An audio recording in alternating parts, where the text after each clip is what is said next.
Politics Ignited, episode number 3. Let's do this.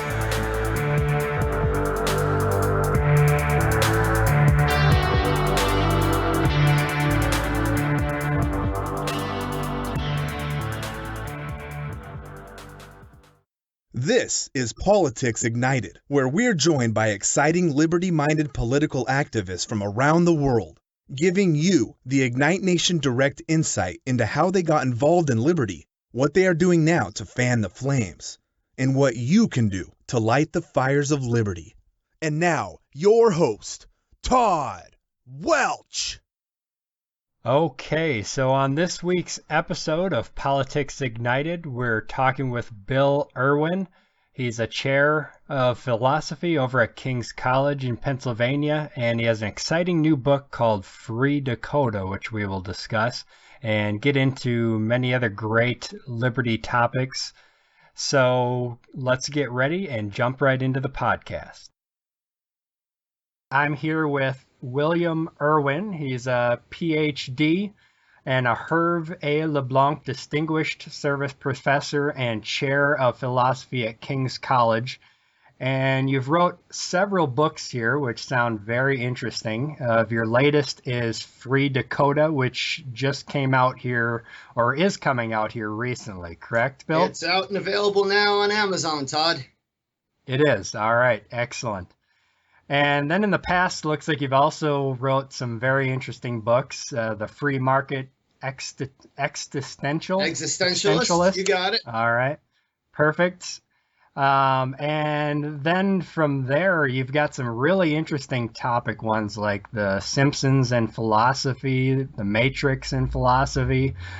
What are those books about? We'll start by going back to those. Yeah, sure. So they sound very interesting. Well, those kind of grow out of the classroom, where I'm teaching a lot of introduction to philosophy to students who are unfamiliar with the topic and maybe not immediately interested. And so I do my best to make connections between elements of popular culture. And those books go back about 10 or 15 years, so those are not exactly cutting edge of popular culture at this point, like Seinfeld and philosophy, and The Simpsons and philosophy, and the movie The Matrix philosophy, and the series has continued, and we have books out now talking about Star Wars and philosophy in light of the more recent books and movies there, and in the cartoon realm, we've updated with South Park and Family Guy, and so keeps going. And so what seems to have worked in the classroom, connecting popular culture with big questions in philosophy, is now in book form for reaching people beyond the classroom. Okay, excellent. Well, we'll definitely dig into that here a little more later, because I like the idea of using the pulp culture to get into philosophy and subjects like that. But before we dig in deeper there as to what you're currently doing, Bill, why don't you tell me the path you took to get to where you are now and how you got involved in the ideas of liberty and small government and free markets and such. Just tell me about your history there. Yeah, that's kind of interesting in the sense that accidentally found my way down this path. I've always liked the idea of being left alone, and so my study in philosophy has focused largely on existentialist philosophy, which looks at the individual. What's it mean to be an individual, and in terms of freedom and responsibility. And one of the odd things that I found in that area of research is that although we have great existentialist philosophers like Nietzsche and Sartre who emphasize the importance of individual freedom and responsibility, they don't carry that over for the most part into the realm of society and politics. And it seems to be to me to be a natural crossover. And so the book you referenced in the introduction, The Free Market Existentialist, does precisely that. It tries to bring existentialist thinking about the way in which we find ourselves radically free and responsible as individuals to looking at us as political beings who are radically free and responsible as well too. I think that if I had this sort of political interest and leaning earlier in my career, it probably would have been detrimental to my academic career because, as Ignite Nation probably is aware, academia is really very heavily dominated by leftists, and so I probably would have found lots of opposition that, having come to this later in my career, I'm able to handle more readily. Okay. Yeah. Now your path is definitely familiar in that it seems a lot of people who end up on the path towards liberty find it accidentally or stumble on it. Why do you think that is the way that a lot of people end up coming about the liberty side of things? Well, maybe one reason is that it's an alternative that doesn't get its fair shake in the academic world, and so people, students coming to college, don't hear a lot about that viewpoint from their professors. So that's one thing. It's also in some ways, I don't want to say negative in the sense of bad, but it's negative in the sense of kind of negative rights. Just leave me alone. It's so simple. It's basically the philosophy, the ideas that we learned since kindergarten, right? Don't hurt other people. Don't take their stuff. Doesn't seem like, and of course this is kid stuff for grown-ups, right? Because it gets applied in the real and complicated world of grown-ups. But in some ways, people look for a more complicated answer sometimes where there's a simpler one. And here's the simple answer that we've known all along, perhaps. Yeah, I definitely agree. Unfortunately, it seems like we're always fighting a pretty major battle there to try to do what seems to be the most simplest route. But there's always those who are trying to take control of things or run things the way that they want to run them. How do you see that path going forward? Do you see liberty growing or do you see it being stifled? Yeah, well, it's true. We have a tendency to obscure that. I mean, I'm all for complicated ideas. I wouldn't be a philosophy professor if I weren't. But I don't like needless complexity. Where a good and simple answer works, we need to go with it. I think there are all kinds of good signs, maybe not in the immediate future, but for the longer term future, that the trajectory bends towards liberty. Prevalence of technology allows us to be more free in ways in which we just didn't have that kind of possibility in earlier times. I mean, I take as good signs things like Uber and Airbnb and some of the movements in the social realm towards, for example, marijuana legalization and gay marriage. All these are good signs for the long-term future, even if the nearer-term future maybe doesn't hold immediate promise of the kind of economic liberty that we might want. Yeah, I agree. I see us on a positive trajectory. At least liberty seems to be growing over the last 10 years or so, or the grassroots, the flames of liberty have been growing. So hopefully we continue down that path, and that's kind of what the podcast is all about, is to help people learn how others are doing it and how they can do it themselves. So let's move into your new book, Free Dakota, which has a lot to do with really going to the extremes of liberty and almost anarchy type society. Is that correct? Yeah, I suppose that's true. So one real extreme within the libertarian movement might be anarcho-capitalism. And the society that is idealized in Free Dakota isn't quite that. There would still be a government that provides protection against force, fraud, and theft, what we might call a minimal state or a minarchy. So I'd hesitate to label it anarchy, but getting pretty close. Okay, well, why don't we dive into your book there and just tell us a little more about it? Okay.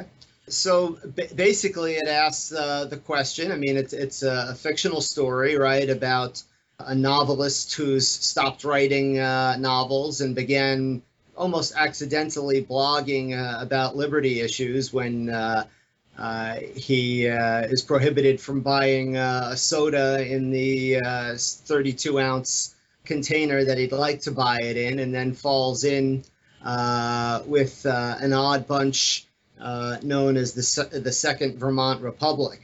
This is actually a real movement in Vermont, a secession movement. They take their name from the fact that Vermont itself was a republic from 1777 to 1791. They were actually never a British colony, although the land that became Vermont was part of British possession. And so the idea is to return to a small and independent nation. And the real life Second Vermont Republic has basically socialist leanings, I would say, such that their Senator Bernie Sanders is a pretty good representative of what they want.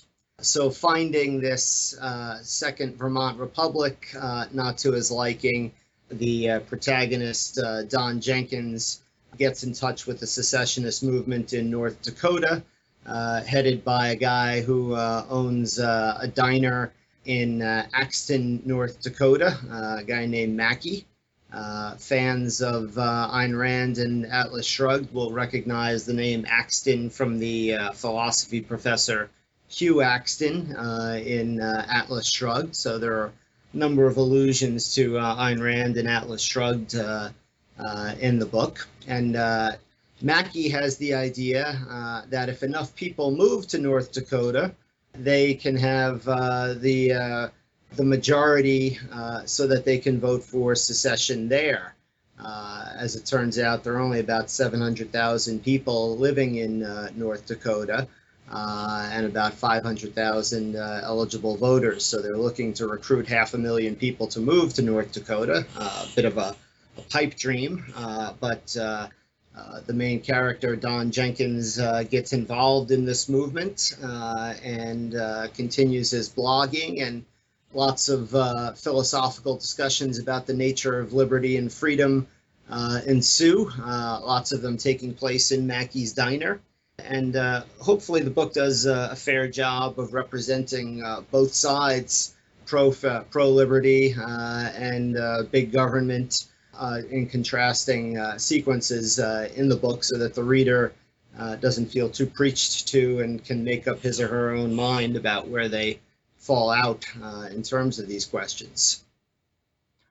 Okay, excellent. And now the book is a fictional book, but with also strains of modern day and some things like that. And I think that's good, especially we don't have enough fictional type books to really grab a larger audience, because a lot of liberty-minded books are very fact-based and fact-driven, when a large amount of the population prefers to read fictional books. And the big one that always comes to mind is Ayn Rand's books, which I think really grab a large audience and bring a lot of people into liberty mindset.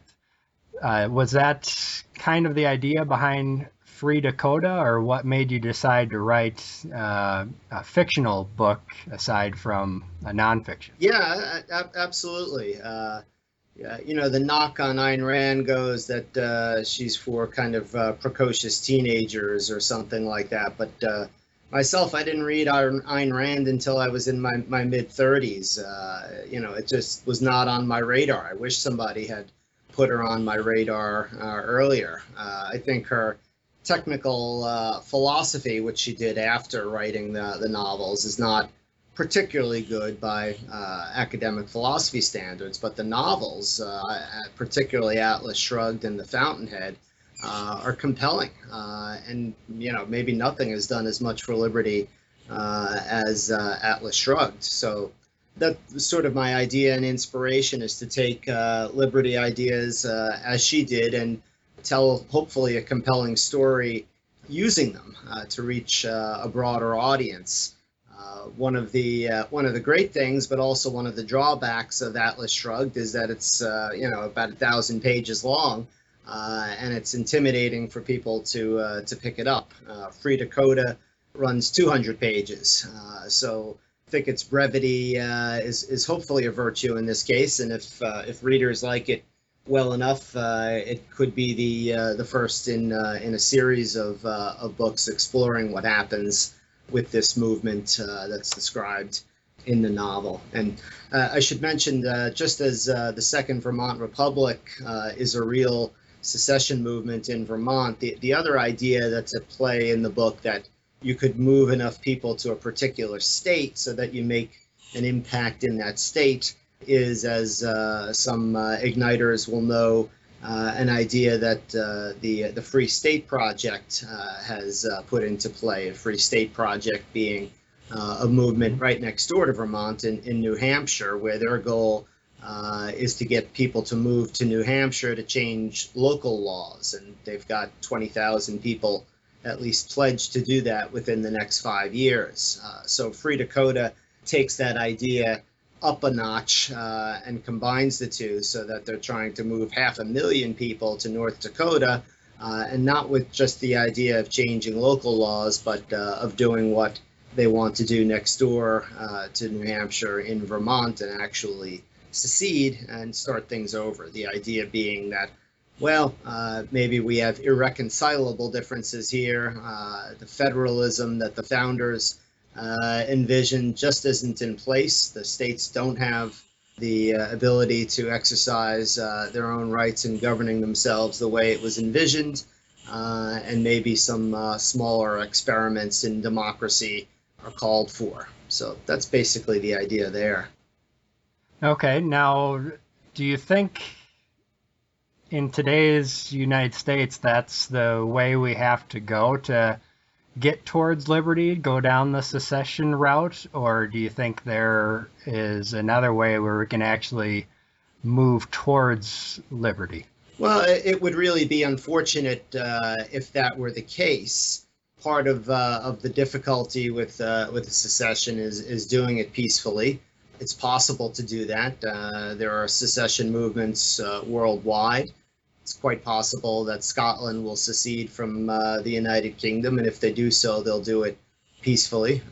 Czechoslovakia had broken into the Czech Republic and the Slovak Republic peacefully, but doing it peacefully is a challenge. Of course, that's part of the drama in my novel, Free Dakota, is can you do this peacefully? How will the military of the United States get involved? The question, of course, that's debated by characters throughout the novel is this too extreme? Aren't there more moderate ways of doing it? And I think hopefully there are. This is a work of fiction. It is a kind of a last resort.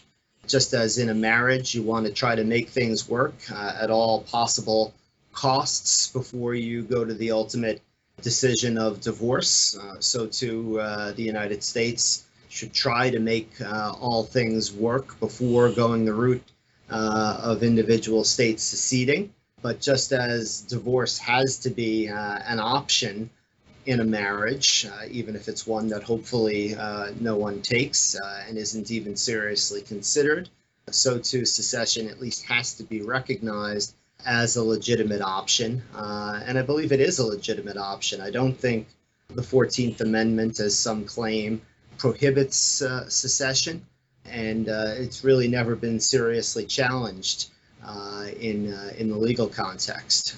So it would be interesting to at least see some of this talk play out in political discourse, maybe as a way of showing a degree of seriousness about allowing for states to determine their own direction. So I guess that's where we are.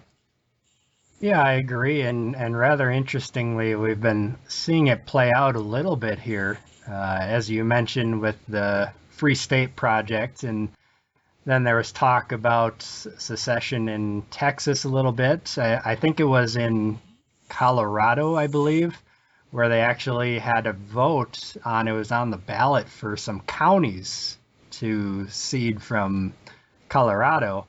And then here in Wisconsin, where I live, a couple years ago at the Republican convention, we actually had a state resolution about secession as well. So I think it's a topic that a lot of people are starting to think about. And obviously, it definitely should be the last resort, but I think it needs to be there as a way to keep the federal government in check and understand that they are not in charge, the states are in charge.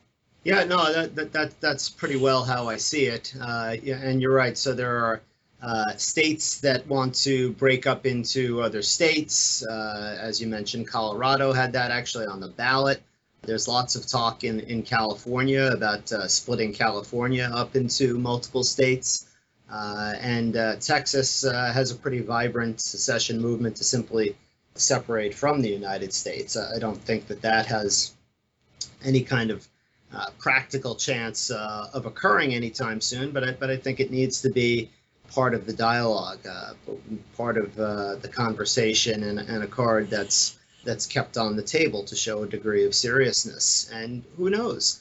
There was a time when there was lots of empty space when North America, South America were newly discovered. I mean, of course, there are the complicated issues of dealing with Native Americans, but even so, even accounting for and allotting for Native Americans and the lands that they claim, there's lots of empty space. There doesn't seem to be empty space anymore, and so the attitude is, well, love it or leave it, or try to change it, but you have nowhere else to go. I'm just not sure that it has to be looked that way.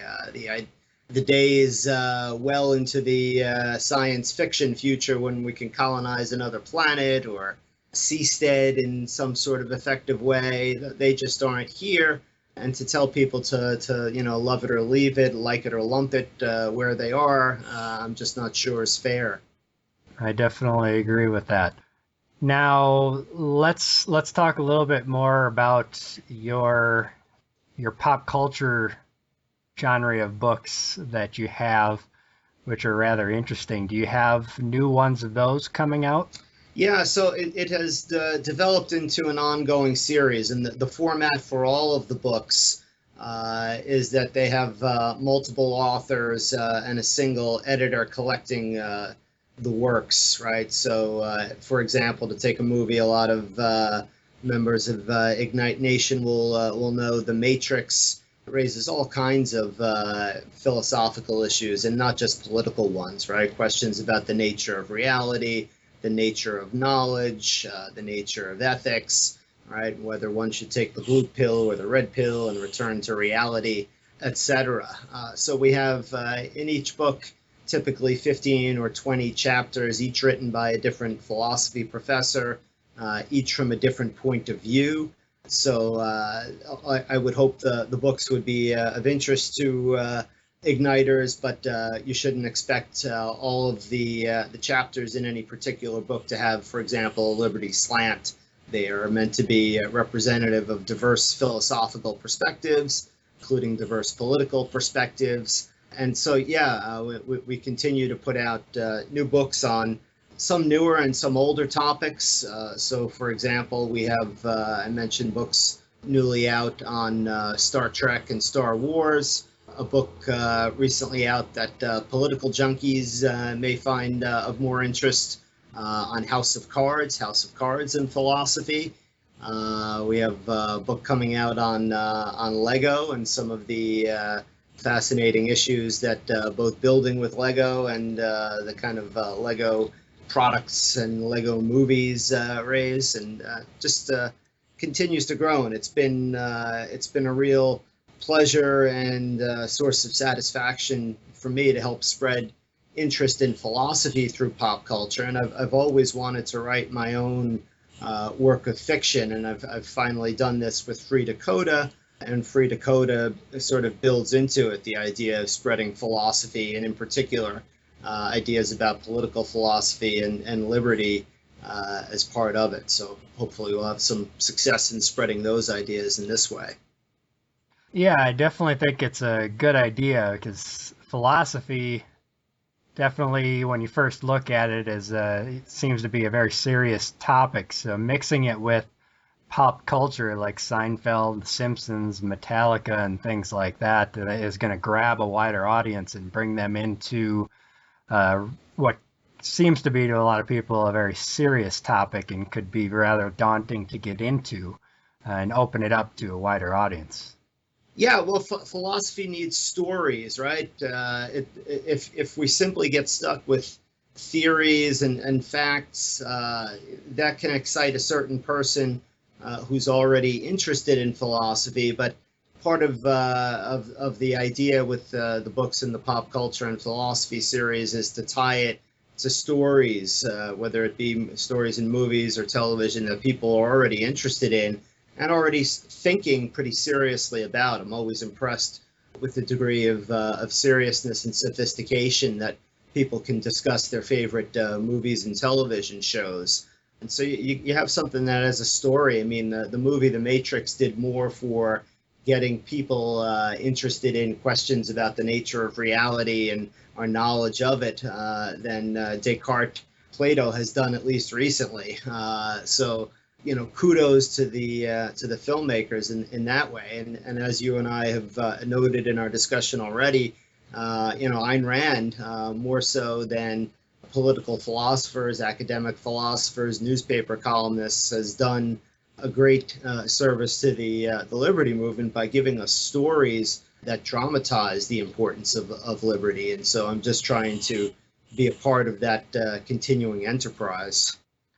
I think you've got a good collection of that here already, and Free Dakota is going to be an excellent addition to that. Before we move on to another section here, is there anything else you want to talk about that you're currently doing? Well, I mean, Free Dakota is my baby at the moment. So basically, I'm out there trying to talk to you, Todd, and other people in the liberty movement about it. I've actually been writing an opinion piece that I'm trying to get published in a newspaper at the moment. Some people said the liberty moment had passed when Rand Paul left the Republican race, but I'm trying to put forward the idea that really the liberty or libertarian moment is now. We have two candidates in Clinton and Trump who are wildly unpopular. There's lots of talk about will there be a third party candidate rising from the Republican ranks, and that seems unlikely for two reasons. One being that they'd simply split the Republican vote, and secondly, even if somebody wanted to do it, it's unlikely they could get ballot access in all 50 states in time for the November election. On the other hand, Gary Johnson is very likely to be the Libertarian Party candidate, and he will have ballot access in all 50 states. So I think this is really the libertarian moment now. I think you'll see that Gary Johnson, at the very least, will get enough support that he'll earn a spot on the main debate stage with Clinton and Trump. And just as Bernie Sanders has played an important role in forcing the debate with Clinton to the progressive side, I think you'll see that with Gary Johnson on the main debate stage, he'll be able to force the debate toward a libertarian side with emphasis on individual responsibility. And he'll clearly be the anti-war candidate among those two, Clinton and Trump. So I think really good and positive things are in the offing there. And if I dare to dream really big, it's a crazy political season. Who knows? There could be a President Johnson. So that's one of the things that I'm thinking about and trying to write about at the moment. Yeah, it's going to be interesting. In the most recent poll, they had Gary Johnson at 11%. So if he can get up to 15%, then that would put him in the national debates and really give liberty a platform that I don't think it's seen for quite a while. Yeah, agreed. I think that's very possible that we'll see him reach 15% or even higher than that over the summer. Yep. Yep, I definitely hope so, because no matter what happens, it'd be good to have that debate and have that information flowing to a wider audience. Absolutely. All right, Bill, so let's move on to a section that I call the Liberty Flame. And basically, it is where we touch on a popular topic and get your input on that idea. And I'm going to take that from something we touched on earlier. You talked about gay marriage. What are your thoughts on marriage in government in general, or the government being in the business of marriage? Yeah, well, I mean, the simple answer is to get government out of the business of marriage altogether. That's what I certainly would favor. It seems to me it's a religious institution. It should be left for religious officiation. Of course, under the current system, there are all sorts of benefits that accrue to being married, including tax benefits. But if you were to rectify the system in all sorts of other ways in which it needs rectification, including the tax system, get rid of any benefits that necessarily accrue to being married, and then marriage can be what it really should be, and that is contract between people who desire it, and in particular, one that is of religious significance for a lot of people. Yeah, I think if we did that, that would solve a lot of problems. Often when I'm talking with conservatives, for example, about marriage and gay marriage, they tend to be against gay marriage, but when I really break it down for them, get to the point where, well, why don't we just pull marriage out of government completely? Why are they even involved in it? They tend to agree, but they don't see it as very feasible. How feasible do you think that idea is in getting to that point? Well, I mean, in terms of the political feasibility of it, it's not very easy to bring this about. But like all the things that we're talking about today, Todd, if it's a worthwhile goal, we have to put it into the conversation and make progress towards it. And unlikely things happen. I mean, the degree to which we have equality in marriage and federal recognition of gay marriage was just nowhere on the radar, I think, even 10 years ago, and seemed to happen overnight. So who knows? Get it into the conversation that government should be out of the marriage business altogether. And you may find that there can be some common ground between liberals and conservatives on that. Who really needs them involved in that particular aspect of our lives? Yeah, I definitely agree. And once you bring something into the realm of government, like marriage, then you have to expect that this is going to happen, because once you're in government, you have to do things equally across the board. At least you should. So you really, before you bring something into being taken over by government, you really want to think about how you want things to play out and how you want things to work. Mm-hmm. Yeah, no, I mean, government has too much power, and that's the problem. If they had no power to dictate certain benefits that go along with marriage, then it would be pretty meaningless whether they were licensing it or not. Yep, I agree. All right, so Bill, any other topics that you'd like to discuss here?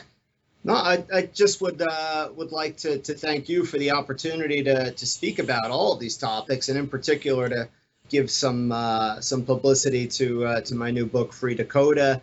Anybody who's listening, I'd love to hear from people who read the book and your reactions to it. It's available on Amazon, and very glad to hear from readers of Free Dakota, or of course of any of the other books, The Free Market Existentialist, the subtitle of which, by the way, is Capitalism Without Consumerism, an idea that I might just mention in passing. One of the real gripes on the left about the free market is that they see it as inevitably leading to a system in which we're just mindless drones passively consuming. And so one of the main arguments that I make in that book is that simply isn't the case. We can have all of the great benefits of the free market without necessarily being turned into passive drones and mindless consumers. So anyone who's reading either of those books, or perhaps anyone interested in the pop culture and philosophy books, I'm always interested in hearing from listeners. You can find me easily enough on the internet. Just Google William Irwin and philosophy. My email address is William Irwin, spelled IRWIN, at kings.edu. You can find me and follow me on Twitter, Facebook, any of that. Always glad to hear from folks. Always glad to discuss liberty and related issues, philosophy in general, for sure. So thanks for the opportunity, Todd. I hope we'll have a chance to speak again. Yeah, okay, thank you. And if people, anybody in the Ignite Nation wants to find out more, I'll have links to things that we've talked about here in show notes at politicsignited.com/003. Now, before we finish up here, Bill, I just want to finish up with, what do you think is the best way for others to get involved in spreading the idea of liberty and starting down their own path to igniting the flames of liberty around the nation? Well, I think your podcast and podcasts like it, Todd, are a great starting place. You know, we're a funny group of people, the liberty-minded folks. We tend to be individualists. We maybe tend not to be the type who like to gather, but we have to gather in some ways in order to make use of strength in numbers. And so podcasts, online communities, any way that you can contact and form community with people who share like-minded views. I mean, obviously, we want to be exposed to and have conversation with people who disagree with us, but there are plenty of them out there. We need to find ways of connecting with one another, and so through podcasts, through various internet resources, good way to get started.